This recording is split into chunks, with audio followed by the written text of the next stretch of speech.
pondelok o 21:17 prišiel Marekovi e-mail z firemnej adresy kolegu, ktorý bol už 3 mesiace mŕtvy. Predmet bol krátky. Neodchádzaj posledný. Marek sedel sám na 6. poschodí administratívnej budovy, v kancelárii, kde cez deň hučali hlasy, telefóny a klimatizácia. Ale večer sa všetko menilo na niečo temnejšie, opatrnejšie, ako by aj zvuky po pracovnej dobe vážili menej a pritom nesli viac. Bol koniec kvartálu. Všetci už dávno odišli. Aspoň si to myslel. Na stole mal 2 prázdne šálky od kávy, otvorený spreadsheet s červenými číslami a mobil otočený displejom dole, lebo po 7 večer už nechcel vidieť ani jeden ďalší notifikačný bod. Najprv si myslel, že je to nejaký oneskorený automatický e-mail, možno starý draft, ktorý sa uvoľnil zo systému. Ale to nedávalo zmysel. Adresa odosielateľa patrila Petrovi Hrubému, vedúcemu prevádzky. Mužovi, ktorý sa v januári večer po práci zabil cestou domov na obchvate, keď jeho auto dostalo šmik na čiernom ľade a narazilo do betónového zvodidla. Marek si ten pohreb pamätal. Nie preto, že by boli blízki priatelia. Neboli. Pamätal si ho preto, lebo Peter vyzeral presne ako človek, ktorý by nemal zomrieť náhle. Bol to typ muža, ktorý zatváral dvere potichu, nosil stále tie isté tmavomodré košele a na poradách hovoril málo. Ale keď už niečo povedal, zvyčajne tým ukončil chaos. Na pohrebe stál Marek vzadu. Nevedel, kam dať ruky. Vonku pršalo. Kňaz hovoril o poriadku života a tajomstve konca. A Marek si vtedy nevedel odmyslieť len jednu vec. Že ešte pred 2 týždňami sa s Petrom hádali kvôli nočnému prístupu do budovy. Peter tvrdil, že nikto nemá po 9. večer zostať sám na poschodí. Marek sa smial, že to znie ako pravidlo z internátu alebo z lacného hororu.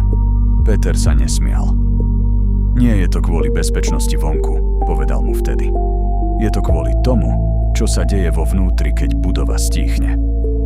Marek si tú vetu spomenul až teraz, keď svietil monitor a z tmavých okien za jeho chrbtom sa stalo čierne zrkadlo. Otvoril e-mail. V tele správy bol len jeden riadok. Ak počuješ kroky z chodby, nehľadaj, kto to je. Odiď hneď. Marek zízal na obrazovku a pocítil ten zvláštny typ nepokoja, ktorý ešte nie je strachom, ale už nie je ani obyčajným diskomfortom. Skôr narušením poriadku. Mozog miluje rutinu, očakávateľnosť, vysvetliteľnosť. A tento e-mail prišiel z miesta, kam vysvetlenie nedočiahlo dostatočne rýchlo. Prvá myšlienka bola racionálna. Niekto sa hrá. Druhá už menej. Kto by to robil z Petrovej schránky? Pozrel na čas. 21:18. Na druhej strane otvoreného priestoru sa v polotme črtali opustené pracovné stoly.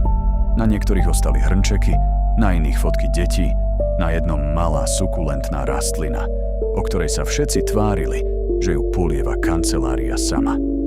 Nad tým všetkým viselo rovnomerné biele svetlo panelov, z ktorých 2 v zadnej časti miestnosti jemne poblikávali. Marek vstal. Nerobil hluk. Sám nevedel prečo. Prešiel k preskleným dverám kancelárie a pozrel na chodbu. Bola prázdna. Dlhá. Sivo-béžová. S kobercom, ktorý cez deň pohlcoval kroky a večer z neho robil niečo neprirodzené mäkké. Na konci chodby svietil zelený piktogram únikového východu. Pod ním stála vysoká rastlina v čiernom kvetináči. V tom svetle vyzerala ako niečo, čo sa rozhodlo len dočasne hrať na rastlinu. Nikto tam nebol. Marek sa vrátil k stolu a napísal Filipovi. Si ešte v budove? Odpoveď prišla okamžite. Nie, už som doma. Prečo? Marek chvíľu pozeral na kurzor. Napísal. Nič. Len kontrolujem. Potom otvoril interný chat a klikol na nočný servis, či niekto nenahlásil prístup z Petrovho účtu. Chvíľu váhal, ale napokon okno zatvoril bez odoslania správy. Nechcel znieť hlúpo. Toto je jedna z najnebezpečnejších ľudských vlastností.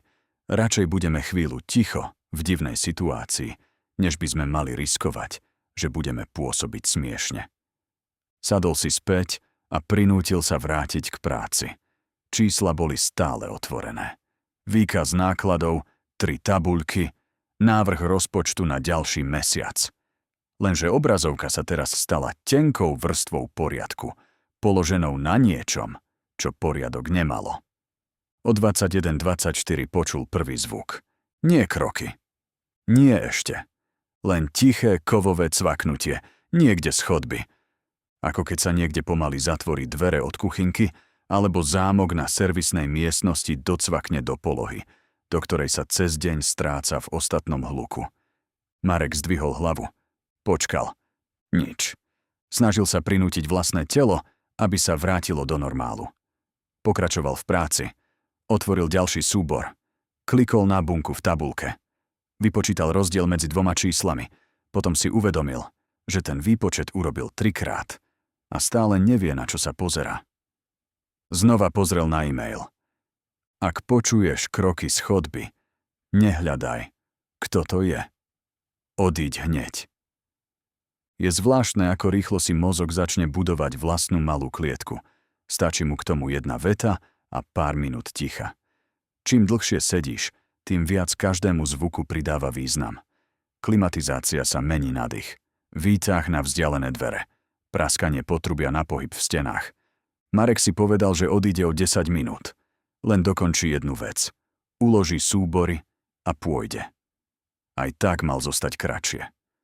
Aj tak Lucia doma určite nespí, kým nepríde. Pri tej myšlienke si spomenul, že jej ešte neodpísal na poslednú správu. Otvoril mobil. Budeš dlho? Ema zaspala. Správa prišla o 20:41. Napísal. Ešte chvíľu. Potom idem. Chcel dopísať srdce alebo aspoň smajlík. Niečo obyčajné, čo drží ľudí pri sebe, aj keď sú od seba. Namiesto toho odoslal len vetu. Zvyk. Od 21:31 počul kroky. Tentoraz bez pochybnosti. Pomaly. Pravidelne. Po koberci, ktorý by ich mal tlmiť viac. Prišli z pravej strany chodby. Teda od smeru, kde bola zasadačka Orion, staré archívne miestnosti a núdzové schodisko, ktoré sa takmer nepoužívalo, odkedy sa na 3. poschodí zasekla hydraulika a dvere sa jeden večer nedali otvoriť zvnútra. Marek stuhol. Kroky nešli rýchlo. Nezneli ako niekto, kto niečo hľadá. Skôr ako niekto, kto presne vie, kam ide a nikam sa neponáhľa. Raz. 2 razy. 3 razy. Potom sa zastavili. Presne za sklom dverí kancelárie. Marek nevidel nikoho. Uhol pohľadu dovoľoval zachytiť len časť chodby. Ak tam niekto stál tesne pri ráme dverí, stačilo stáť pár centimetrov od skla a zostával mimo. Na monitor mu dopadalo biele svetlo a v jeho odraze videl vlastnú tvár. Všimol si, že dýcha plitko. V hrdle mal suchosť, akú človek získa z nenazvaného strachu. Kto je tam? Spýtal sa.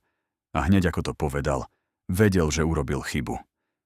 Jeho hlas znel v kancelárii cudzo, príliš hlasno, ako keby porušil pravidlo, ktoré síce nikde neviselo napísané, ale predsa tu bolo. Z chodby neprišla odpoveď. Len po 3 sekundách ďalší krok. A potom ďalší. Tentoraz kroky pokračovali okolo dverí, pomaly, ďalej po chodbe smerom k otvorenému priestoru. Marek vstal tak rýchlo, až sa mu stolička odsunula dozadu. Na zlomok sekundy chcel výjsť a pozrieť sa, kto tam je. Tá potreba má v sebe niečo hlboko ľudské. Keď nerozumieš hrozbe, chceš jej dať tvar. Aj keby si tým ublížil. Potom si spomenul na e-mail. Nehľadaj, kto to je. Odíď hneď. Šmatol notebook, mobil, kľúče. Nepremýšľal. Vypol monitor, čo bola absurdná reakcia, takmer zdvorila, ako keby nechcel plýtvať elektrinou v situácii, ktorú mu telo už označilo za zlú. Potichu otvoril dvere kancelárie. Chodba bola prázdna. Otvorený priestor naľavo sa tiahne, ako opustené more stolov a obrazoviek. Na jednom z krajných monitorov v diaľke svietilo prihlasovacie okno, ktoré tam pred hodinou určite nebolo. Modrastý obdĺžnik v polotme pôsobil ako jediné otvorené oko. Marek sa pohol smerom k výťahom. Jeho kroky sa na koberci strácali. Každý sval v tele mu hovoril, aby nebežal. Nie preto, že by bolo rozumné nebežať, ale preto, že bežať by znamenalo priznať, že sa už bojí naplno. A kým človek nebeží, môže si ešte klamať, že situáciu drží v rukách. Pri výťahoch stlačil tlačidlo. Nič. Stlačil znovu. Červené svetielko sa nerozsvietilo. Až vtedy si spomenul. Po 9:00 sa výťahy na nočný režim často blokovali a muselo sa ich aktivovať kartou. Siahol do vrecka po karte a v tom zo zadnej časti priestoru začul ďalší zvuk. Nie kroky. Ťahanie. Ako keď po koberci pomaly vlečieš niečo mäkké, ale ťažké. Niečo, čo sa občas zachytí o hranu stola, potom sa uvoľní a ide ďalej. Marek znehybnel. Zvuk neprichádzal z chodby. Prichádzal zvnútra poschodia. Ak niekto vošiel, musel prejsť okolo neho. Alebo tu už bol. To druhé bolo horšie. Priložil kartu k panelu.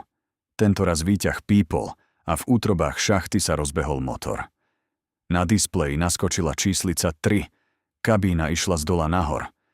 Marek sa otočil smerom do otvoreného priestoru. Stoly. Stoličky. Sklenené priečky. Biele stropy. A medzi tým nič, čo by sa dalo hneď pomenovať ako človek. Len ten monitor v diaľke. Svietil stále. Číslica na displeji preskočila na 4. Zvuk vlečenia sa zastavil. Marek zbadal pohyb pri 3. rade stolov. Nie jasnú postavu. Skôr porušenie línie. Ako keď niečo vysoké prejde tesne za priehľadnou fóliou a oko si nie je isté, či to zachytilo správne. Tmavý tieň, príliš úzky, príliš pomaly. Potom ticho. Výťah prišiel na 5. Marek chcel ustúpiť dozadu, ale chrbtom narazil do skla pri núdzovej mape budovy. Tá mapa sa jemne zachvela a v tichu vydala tenké plastové klopnutie, ktoré znelo oveľa hlasnejšie, než malo. V tom okamihu sa na tom vzdialenom monitore zmenil obraz.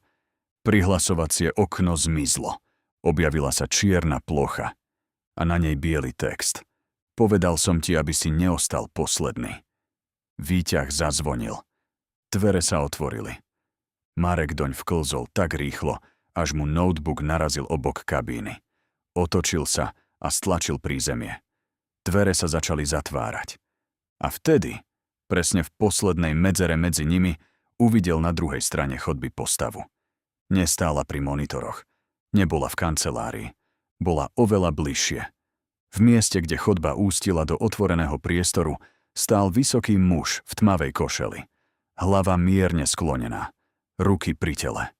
Tvár zakrývala vzdialenosť a svetlo za chrbtom. Ale Marek poznal ten postoj. Peter. Dvere sa zavreli. Kabína sa nepohla. Marek stlačil prízemie znovu. Potom tlačidlo otvárania dverí. Potom všetko naraz, ako to ľudia robia, keď sa ich racionalita rozpadá a prsty preberú velenie. Nič. Svetlá vo výťahu dvakrát blikli. A potom všetko zhaslo. Zostal len úzky núdzový pásik nad zrkadlom, ktorý dával kabíne nemocničnú bledosť. Motor sa zastavil. Kabína sa nepohla ani o centimeter. Marek počul vlastný dých. A niečo iné. Ťuk! Ťuk! Ťuk! Niekto zvonka klopal na dvere výťahu. Pokojne. 3-krát. Potom pauza. A znovu. Marek cúvol až k zadnej stene kabíny. V tej bledozelenej žiare sa jeho odraz v zrkadle podobal na niekoho iného. Niekto starší. Niekoho, kto už dávno mal prestať zostať v práci tak dlho. Klopanie prestalo. Potom prišiel hlas. Marek! Bol tlmený kovom dverí, ale nepochybne ľudský. A nepochybne Petrov. Marek, otvor! V každom horore je moment, keď sa človek musí rozhodnúť, akým pravidlám sveta bude veriť. Či tým, ktoré poznal celý život, alebo tým novým, ktoré sa mu práve násilne tlačia do reality. Marek ešte stále nechcel veriť ani jednému naplno. Kto je tam? Spýtal sa. Hlas sa mu zlomil v strede otázky. Zvonka sa ozvalo čosi ako tichý nádych. Potom, nezostávaj vo výťahu. Tá veta bola takmer starostlivá. Práve preto znela horšie. Marek stlačil núdzové spojenie. Chvíľu praskalo, potom sa ozval šum a ženský hlas. Servisná linka, prosím. Úľava prišla tak prudko, až sa mu na sekundu podlomili kolená. Som zaseknutý vo výťahu na 6. V budove na prístavnej. Výťah nejde, potrebujem pomoc. Rozumiem, pane. Vidím váš objekt. Skúsim kontaktovať nočný servis a technika. Ste v kabíne sám? Marek prehltol. Pozrel na dvere. Áno, povedal. To klamstvo urobil automaticky. Žena pokračovala vecne. Prosím, zachovajte pokoj. Kabína je zabezpečená. Nemanipulujte s dverami. Pomoc je na ceste. Na ceste. Dve slová, ktoré v civilizovanom svete znamenajú takmer spásu. Ako dlho? Spýtal sa. Najbližší technik by mal byť do 20 minút. 20 minút. To nie je dlho, keď čakáš na kávu, na výsledky, na taxi. Je to nekonečne dlho, keď počuješ za dverami hlas mŕtvého kolegu. Spojenie sa prerušilo, ale tenká prítomnosť iného človeka v systéme mu na chvíľu vrátila tvar reality. Je to len niekto. Je to chyba. Niekto sa nabúral do účtu. Niekto sa hrá, možno niekto z údržby. Peter je mŕtvy. Peter je mŕtvy. Ako by to potreboval potvrdiť, vytiahol mobil a otvoril starú firemnú skupinu.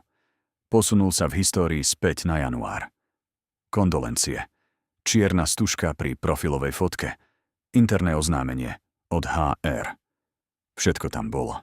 A predsa, keď na displeji prebehol vlastný odraz, Marek na chvíľu videl za sebou v zrkadle niekoho ďalšieho. Otočil sa tak prudko, až udrel ramenom do steny kabíny. Nič tam nebolo, len zrkadlo. Jeho tvár. Núdzové svetlo. A v tom sa mobil zavibroval. Nový e-mail. Od Peter Hrubý. Predmet. Nepozeraj sa do zrkadla. Marekovi sa zovrelo hrdlo. Otvoril správu. To vo výťahu nie som ja. V tej chvíli sa spoza jeho pravého pleca v zrkadle veľmi pomaly zdvihla druhá ruka. Nie jeho. Dlhšia. Neprirodzene tenká. S prstami, ktoré sa hýbali o zlomok sekundy neskôr, než by mali. Marek sa otočil a zareval. Kabína bola prázdna. Ale v zrkadle ešte stále nie. To niečo stálo za ním len v odraze. Vysoké, zohnuté v pleciach, ako by bolo príliš dlhé na priestor, do ktorého sa vtlačilo. Miesto tváre malo sivastú plochu, z ktorej sa pomaly, veľmi pomaly oddelovali tmavšie miesta tam, kde by mali byť oči. Marek sa pritlačil k dverám a zavrel oči. Keď ich otvoril, zrkadlo ukazovalo už len jeho samého. Začal sa triasť. Až teraz pochopil, prečo Peter kedysi hovoril o budove tak zvláštne opatrne. Prečo sa po 9:00 vyhýbal prázdnym poschodiam.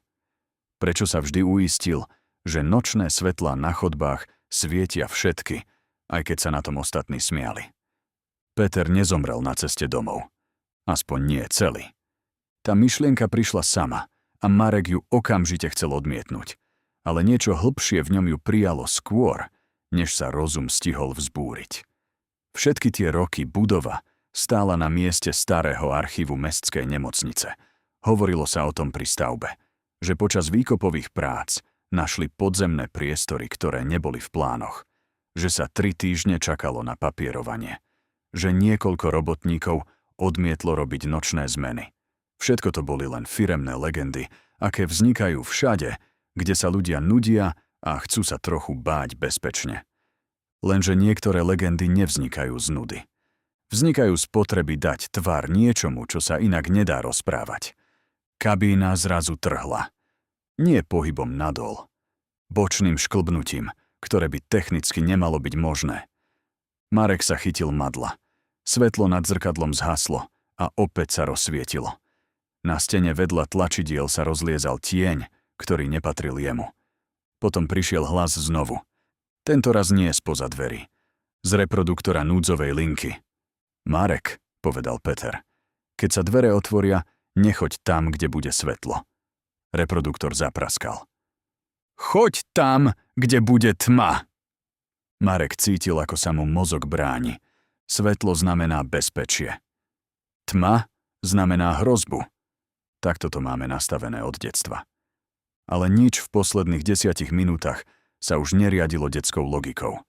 Prečo? Zašepkal. Z reproduktora sa na chvíľu ozval len šum. Potom. Pretože to sa učí napodobňovať nás podľa toho, čo očakávame. A my od bezpečia čakáme svetlo. Dvere výťahu sa s kovovým zavrčaním začali otvárať. Nie na 6. poschodí. Pred kabínou nebola známa chodba s kobercom a núdzovým východom. Bol tam dlhý, úzky priestor so zelenkastými kachličkami, nízkym stropom a radom starých kovových dverí po oboch stranách. Svetlo na konci chodby blčalo neprirodzene silno, takmer nemocnične.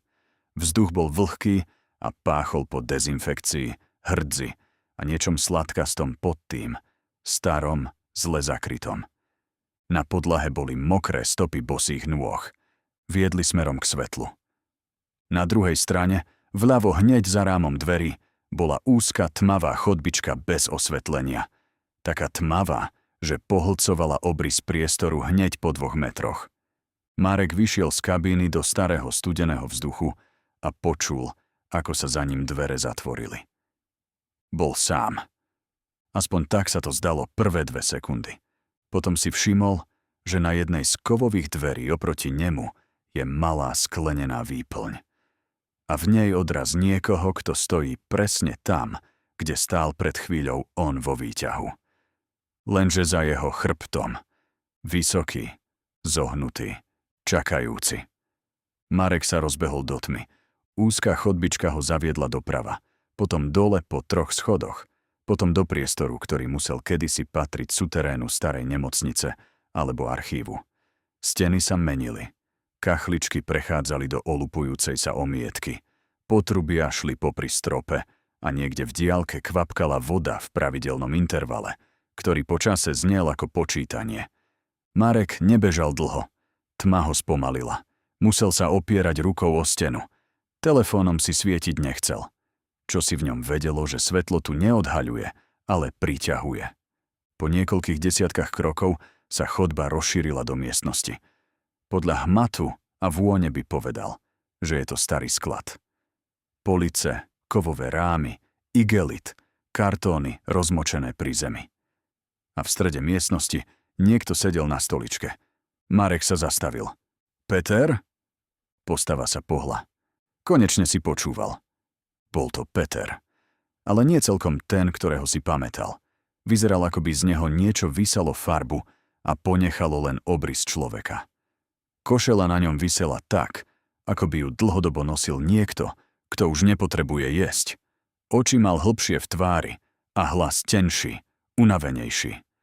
Ale stále v ňom bolo to isté utlmené rozhodnutie. Marek chcel ustúpiť, no Peter veľmi pokojne zdvihol ruku. Nemáme veľa času. Ty si... Nie dosť mŕtvy na to, aby som odtiaľto odišiel.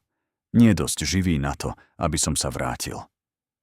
Ak by mu to niekto povedal ráno pri káve, otočil by sa a odišiel.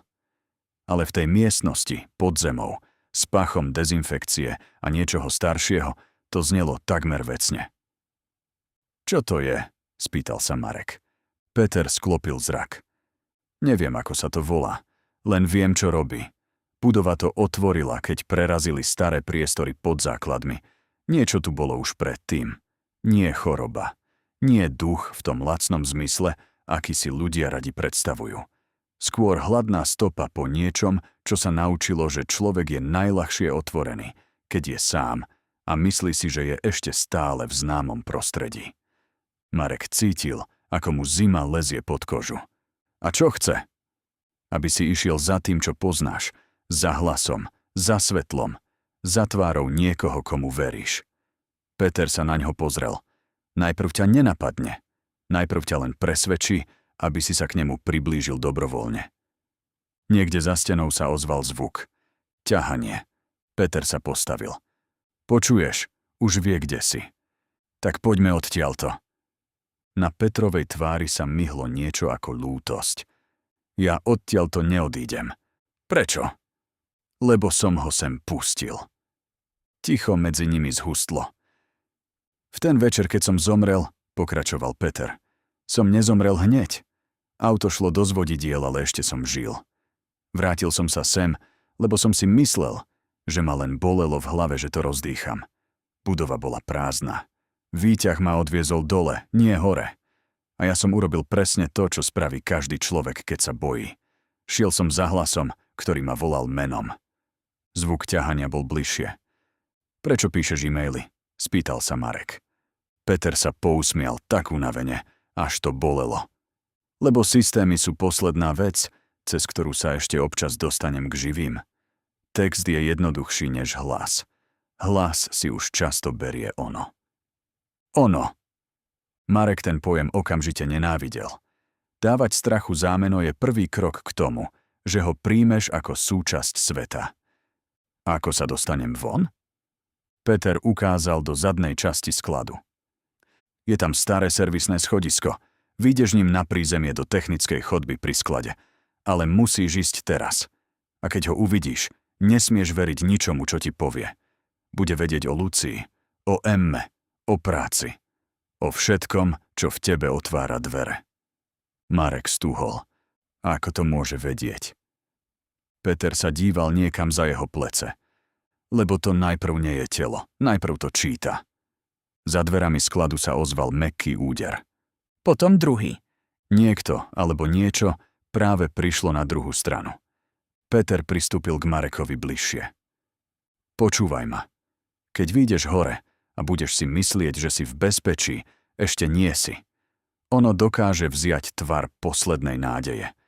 To je jeho posledný trik. Marek prikývol. Ruky sa mu triasli, ale telo sa už rozhodlo. Pohyb je často jediné, čo ostane, keď rozum nestíha. Prebehol zadnou časťou skladu, našiel úzke kovové schody a vybehol hore po dvoch. Za chrbtom počul rachot dverí. Peter niečo zakričal, ale slová zanikli v kovovom reve a v inom zvuku, hlbšom, mokrejšom, ako keby sa niečo príliš veľké pretiahlo otvorom, cez ktorý sa nemalo zmestiť. Schody viedli hore dlho, príliš dlho. Viackrát si myslel, že musí byť dávno na úrovni prízemia, ale schodisko pokračovalo. Svetlo z mobilu napokon zapol, lebo tu už tma nebola ochranou, ale len prekážkou. Na stenách boli staré čísla poschodí prefarbené viacerými vrstvami farby. Pri jednom podlaží bolo ceruzkou napísané krivým rukopisom. Ak sa dvere otvoria sami, neprechádzaj. Marek bežal ďalej. Napokon narazil na kovové dvere s novšou kľúčkou. Zatlačil na ne a vyletel do známej technickej chodby na prízemí. Betón.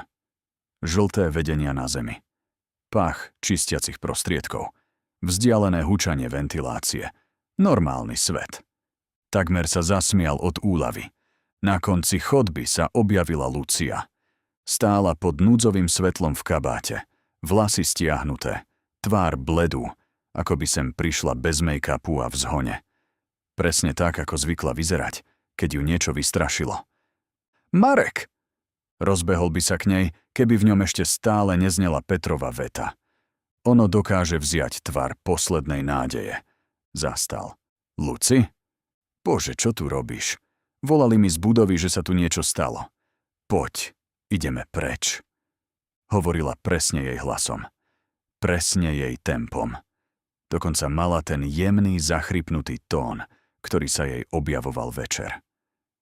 Ako si sa sem dostala? Cez recepciu, Marek. Poď už. Natiahla k nemu ruku. Až vtedy si všimol drobnosť.